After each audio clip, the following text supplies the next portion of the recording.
I was in Las Vegas, and there was this huge group of girls from 20 to 50 that had flown from all over America to celebrate some bachelorette party. And they were dressed up, wearing clothes they would never wear back home. They were gonna look stunningly beautiful for this big party for all their friends. And there was like 35 or 40 of them. At the end of the night, I watched every single one of them walk out holding their shoes in their hands. Not one girl was wearing her shoes. I thought there's gotta be a better way. Why has no one tackled this problem, make them not hurt anymore? That problem's simply this. All of the body's weight is elevated and then slid down, and the complete weight is put on these two little bones right here in the forefoot area. What we did is we took an encapsulated gel pack, and the reason this is so critical is it's like a waterbed. When it widens the contact patch, actually conforms to the bottom of your foot. Underneath, we have EVA, which is a suspension. We have a trampoline here, so the flex happens all the way through. There's also the upper, the vamp area. The leather typically holds the foot back, so now you have a massive pressure point on top. And to mitigate that, we use a technology called Liquicell. If this is the vamp and the leather's here, when the foot comes up, it cannot touch it. There's actually a liquid barrier, so you don't get that biting feeling, you don't get that red mark. When you're in our shoe, whether it be a 3-inch, a 4-inch, or a 5-inch, it's a beautiful shoe, but you're actually floating on gel, suspended with EVA, and encapsulated with liquid on top. And so your foot is literally suspended. The end result is it does not look like a comfort shoe. They're handmade, they're leather, they're gorgeous, and that's the idea, is high technology meets high fashion. So there was a discovery about a year or so ago. They found a shoe in Armenia. It was about 5,500 years old, which is older than the pyramids, it's older than Stonehenge. It's old, it's the beginning of civilization. And that shoe was similar in construct to a modern day shoe. It had a leather upper, it had laces, it had more of a rigid bottom, and it even had a separate between a left and a right. And the thing that struck me is that how can something that's 5,500 years old be at all relevant today? And as I started to look into the industry and how shoes are designed and how they're made, I came to realize that there is no evolution. If there was a car company that made a car that hurt so bad you actually had to get out of the car after an hour, there would not be that car company.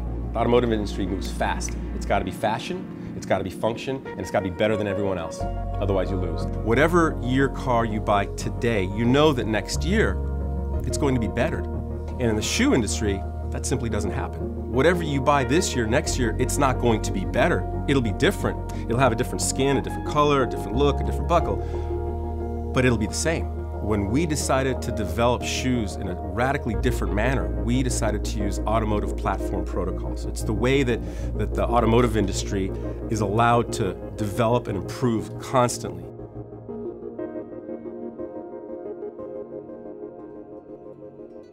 Our podiatrist said you need a footbed, something that holds the structure of the foot, arch support, heel support, anti-splay, anti-fatigue. We also integrate our patented technology, which is a heel cutout, and it has an EVA insert that goes inside. We have the board last with the flex points, and then of course our 3-piece anatomical removable footbed.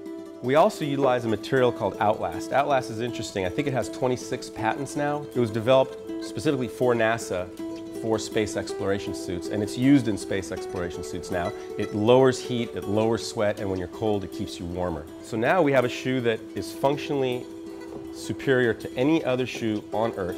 It feels better than anything else in the dress shoe, always keeping the silhouette and the shape and the fashionable aspects of it primary. Everything has to work backwards into the look and the shape. Forbes named us one of America's most promising companies in 2009. Nobody out of footwear, apparel, clothing, fashion made the list. We were number 8. Biotech, high tech, we're the only guys sitting there with shoes. And I think what they saw was that we're a disruptive brand. We're breaking into this gigantic industry that's never been broken before. It's been the same for thousands of years.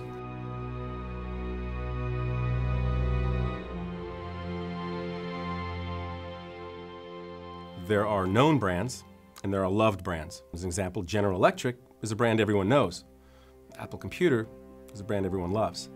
And our goal is to become a loved brand. And what we've done to execute that is we're making a product that's arguably a lot better than anything out there. We're gonna make sure that our consumers experience something that they've never felt before and that they're excited about it. We're reinventing the concept of luxury. That is what differentiates us as a brand. And that's why our shoes are so radically different than everything else out there on the marketplace.